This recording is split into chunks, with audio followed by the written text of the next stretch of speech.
I'd like to return back to where we started with the electrons, up quarks, down quarks, and just stick for the moment with the standard particle model. So let's maybe talk a bit about the forces, strong, weak, and electromagnetic. Sorry. Would life be able to work if any of them were entirely gotten rid of?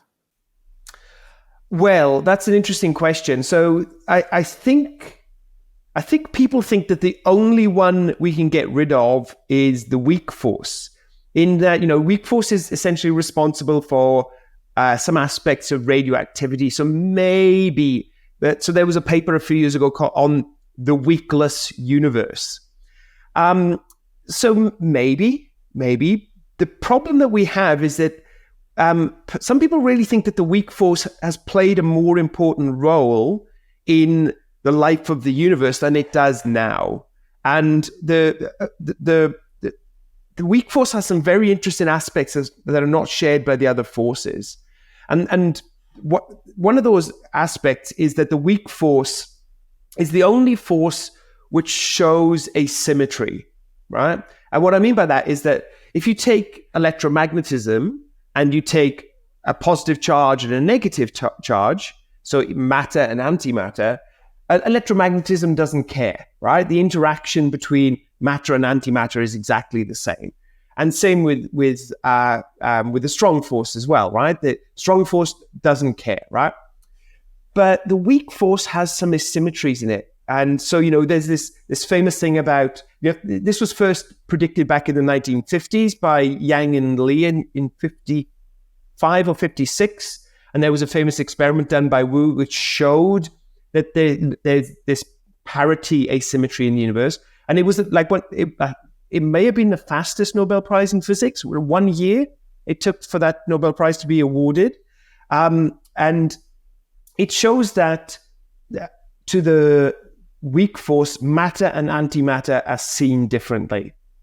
Now, why is that important? Well, it's important because in our universe, we know that we have lots of matter and we have very little antimatter. And that was written into the universe at the very earliest stages, well before about a millionth, when the universe was about a millionth of a second old, that there was this asymmetry between matter and antimatter. So it's called the baryon asymmetry problem, the matter-antimatter problem. It is why the universe is dominated by matter, because if the weak force played by the same rules as the other forces and was symmetrical when it comes to matter and antimatter, and it was playing its role in the early universe, then what we would have expected is that the early universe should have been born with equal amounts of matter and antimatter. And then as the universe cooled, that matter and antimatter annihilated, and it would have left you with no matter or antimatter at all. You would have just left you with a soup of radiation. So why was there this asymmetry in the early universe? And some people have tried to tie it to the asymmetry that we see in the weak force. It looks like the weak force can't be responsible for all of it, but if we did remove the weak force from the universe, maybe our universe would have been born perfectly symmetrical, and perfect symmetry would have been bad because we would have had no matter left in the universe. And of course, with no matter, what's the chances of life, right? If you had a universe just filled with light. Another way that I saw, and I hadn't heard of this dimension of fine-tuning before, another way that radioactivity and thus the weak force play a role in our life, at least, is that the Earth wouldn't be hot and safe without it because of what's going on in the core. Yes, yeah. So this is a kind of interesting one that it sounds quite kind of complex if you think about it. But when we look at the other planets like Mars, right?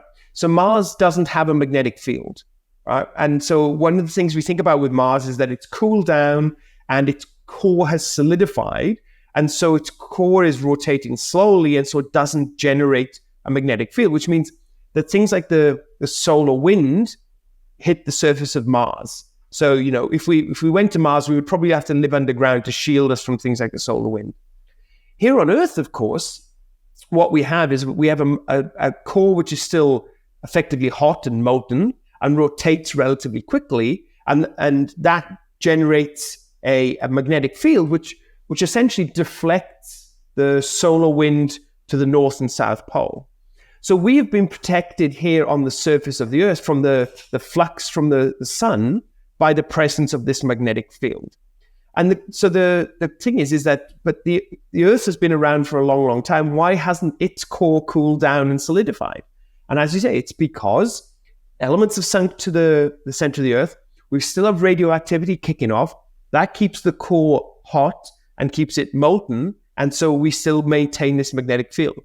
And there's an interesting book called Rare Earth by, how is it? Ward and Brownlee, I think it's called, which talks about this, that's probably played an important role in life on Earth. Is basically shielding us from this flux from the sun, especially during times of things like solar storms, because that flux rapidly increases. And what we know is that high energy particles coming from the sun, that causes molecular damage and it causes DNA damage and things like that. So it has probably allowed the genetic material a more stable environment in which to do its thing over billions and billions of years. And maybe if we had been being bombarded by the flux from the sun, then essentially, your genetics would be like, things would be starting and then stopping and breaking and all this kind of thing. That there wouldn't be this nice continuous progression for billions of years where things have built up. So so the weak force definitely still plays a role for life on Earth. But yeah, that's a more convoluted story about how it's probably had an influence. Right. Yeah. This dimension of radioactivity and the core is neat and fortunate for us. But as you just said, if the weak force were gone, it sounds like it wouldn't preclude all life. It just, in our case, would preclude life. So it's not devastating to complexity in the universe the way that tinkering with the quarks might.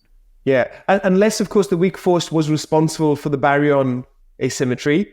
If it was, and we remove it, then all bets are off, right? No matter in the universe whatsoever. So, that's one thing that we still really need to understand.